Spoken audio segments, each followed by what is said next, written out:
নতুন এটা ভিডিঅ'লৈ আপোনালোক সকলোকে স্বাগতম জনাইছোঁ। আশা কৰিছোঁ নিশ্চয় আপোনালোক সকলো ভালে আছে। ভিডিঅ' থাম্বনেইল আৰু টাইটেল দেখি আপোনালোকে নিশ্চয় গম পাইছে ভিডিঅ'টো কেনেধৰণৰ হ'ব গৈ আছে যে হয় নতুন আঁচনিৰ ক্ষেত্ৰত এতিয়া এনেকুৱা ধৰণৰ এটা ট্ৰেণ্ড চলি আছে যে বাবু আঁচনিক কোনসকলক জড়িত কৰিব, অন্তৰ্ভুক্ত কৰিব, মুখ্যমন্ত্ৰী মহোদয় কি ক'লে বা সঁচাকৈ তেনেদৰে এখন আঁচনি ৰূপায়ণ কৰিব নেকি বা কোনসকলে পাব, কিমানকৈ দিব টকা। এতিয়া বিভিন্ন ধৰণৰ এনেকুৱা ধৰণৰ ভিডিঅ' ওলাইছে যে বাবু আঁচনি ৰূপায়ণ কৰিব আৰু কিমানকৈ দিয়া হ'ব। বহুতখিনি তেনেদৰে টকা দিয়া কথা কৈছে যে কিমানকৈ দিব সেইখিনি সকলোখিনি কথা জনাম যে এই আঁচনিখন সঁচাকৈ তেনেদৰে ৰূপায়ণ কৰিব নে নকৰে।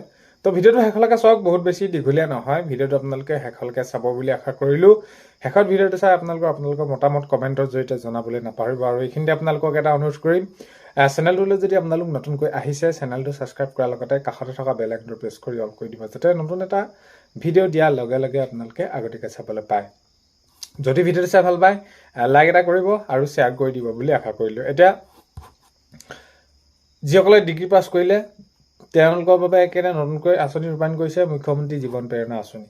যে তেওঁলোকে ডিগ্ৰী পাছ কৰাৰ পিছত তেওঁলোকে বিভিন্ন ধৰণৰ ইণ্টাৰভিউৰ কাৰণে হওক বা যিকোনো যেনেদৰে নহওক তেওঁলোকৰ খৰচ পাতি বা ইত্যাদি, অৰ্থাৎ উদ্দেশ্য হৈছে যে তেওঁলোকে নিজেই চৰকাৰৰ ফালৰ পৰা এইখিনি তেনেদৰে তেওঁলোকৰ আঁচনিত অন্তৰ্ভুক্ত হ'লে সেই সুবিধাখিনি নিজে কৰি ল'ব পাৰিব। চ' সেইবাবে তেওঁলোকক দিয়া হ'ব সেইখন মুখ্যমন্ত্ৰী জীৱন প্ৰেৰণা আঁচনিৰ জৰিয়তে সাঙুৰি লোৱা হ'ব। যিসকলে 2025 তেনেদৰে ডিগ্ৰী কমপ্লিট কৰিছিলে তেওঁলোকক সেইখিনি দিয়া হ'ব।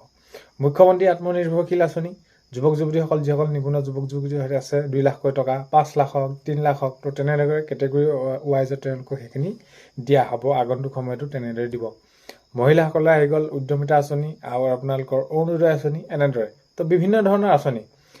ছাত্ৰ ছাত্ৰীসকলৰ বাবে নিযুত মইনা আঁচনি, তো এইসমূহ আঁচনি ৰূপায়ণ কৰিছে আৰু সেইখিনি কাম কৰি গৈছে। তাৰ সমান্তৰালকৈ যদি চাওঁ আমি প্ৰজ্ঞান ভাৰতী স্কুটি স্কিম বা সেইখিনি, তো এইখিনি ক্ষেত্ৰত কাৰ্যকৰী দিশে আগবাঢ়িছে বা সেইখিনি কৰি গৈ আছে বা এতিয়াও পাই আছে। তাতে কথাটো হ'ল কি, এই যি আঁচনিসমূহৰ যেতিয়া নেকি এতিয়া মুখ্যমন্ত্ৰী মহিলা উদ্যমিতা আঁচনি যি চেক বিতৰণ কাৰ্যসূচী অনুষ্ঠানত যেনেদৰে মাননীয় মুখ্যমন্ত্ৰী মহোদয় উপস্থিত থাকে, তো তেতিয়া তেনেদৰে এটা পৰিৱেশতে কি কৰা হয়, মাননীয় মুখ্যমন্ত্ৰী মহোদয়ক বিভিন্ন তেনেদৰে প্ৰশ্ন কৰা যায় যে যিহেতু মাননীয় মুখ্যমন্ত্ৰী মহোদয় জনতাৰ কাষলৈ যায়, তেতিয়া সেইখিনি নতুন নিযুক্তিৰ ক্ষেত্ৰতে হওক, আছাম পুলিচৰ হওক বা ADR ক্ষেত্ৰত হওক, তেনেদৰে সেইখিনি কয় যে আগন্তুক সময়ত তেনেদৰে সেইখিনি আমাৰ তেনেদৰে বিজ্ঞাপন প্ৰকাশ পাব। তো তেতিয়া সেইখিনি মাননীয় মুখ্যমন্ত্ৰী মহোদয় সোধা গৈছিলে বা কোৱা গৈছিলে যে বাবু আঁচনি বুলি এখন নতুন আঁচনি উলিয়াব লাগে বুলি। তো মাননীয় মুখ্যমন্ত্ৰী মহোদয় কেনেদৰে কথাবিলাক কয় এইটো আপোনালোকে জানে। তেতিয়া কোৱা হৈছিলে যে হ'ব দে এইবিলাক চোৱা হ'ব, এনেকুৱা ধৰণৰ।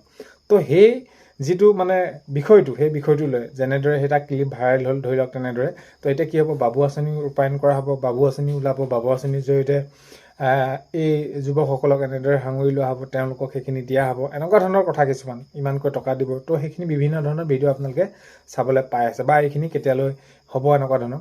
তো এই মাননীয় মুখ্যমন্ত্ৰী মহোদয় সেইটোৱে যেনেদৰে আপোনালোকে ধৰি লওক এতিয়া আছাম পুলিচৰ ওলাবনে, মাননীয় মুখ্যমন্ত্ৰী মহোদয় সোধা গৈছিলে, তো তেনেদৰে ক'লে যে এইখিনি যেতিয়ালৈকে নিযুক্তি হৈ যাব তাৰপিছতে আকৌ 4,000 আকৌ নতুন আছাম পুলিচ সেইখিনি ভেকেঞ্চি ওলাব। তো তেনেদৰে কথাবিলাক কৈছিলে। এই যি বাবু আঁচনিৰ ক্ষেত্ৰত ইমানটো ধৰি লওক গুৰুত্ব সহকাৰে কোৱা নাই যে আগন্তুক সময়ত আকৌ আঁচনি ৰূপায়ণ কৰিব, কাৰণ কেলে নতুন আঁচনি ৰূপায়ণ কৰিবলৈ সময় হাতত নাই। তো আপোনালোকে যিহেতু জানে এতিয়া নিৰ্বাচন আহি আছে 26। চ' সেইবাবে সেইখিনি যিটো সুধিছিলে মাত্ৰ সোধা মাত্ৰকে সেইটো উত্তৰহে আছিলে মাননীয় মুখ্যমন্ত্ৰী মহোদয়। এতিয়া যে বাবু আঁচনি নতুনকৈ ওলাব, বাবু আঁচনিৰ জৰিয়তে যে এইসকলক যুৱকক সাঙুৰি ল'ব, তেনেকুৱা ধৰণৰ নহয়।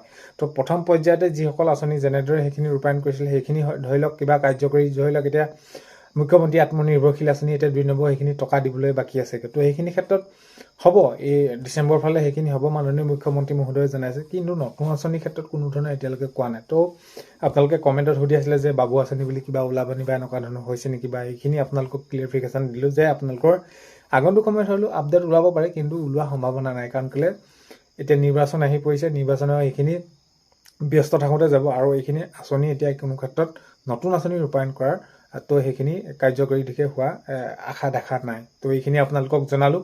ভিডিঅ'টো আপোনালোকে শেষলৈকে চোৱাৰ বাবে বহুতেই বেছি ধন্যবাদ। এইখিনিতে আপোনালোকক ভিডিঅ' প্ৰথমতে কোৱাৰ দৰে চেনেলটোলৈ যদি আপোনালোক নতুনকৈ আহিছে চেনেলটো ছাবস্ক্ৰাইব কৰাৰ লগতে কাষতে থকা বেল আইকনটো প্ৰেছ কৰি অল কৰি দিব, যাতে নতুন এটা ভিডিঅ' দিয়াৰ লগে লগে আপোনালোকে আগতীয়াকৈ চাবলৈ পায়। অন্য এটা ভিডিঅ'তে লগ পোৱাৰ আশাৰে আজিলৈ ইমানেই, বাই।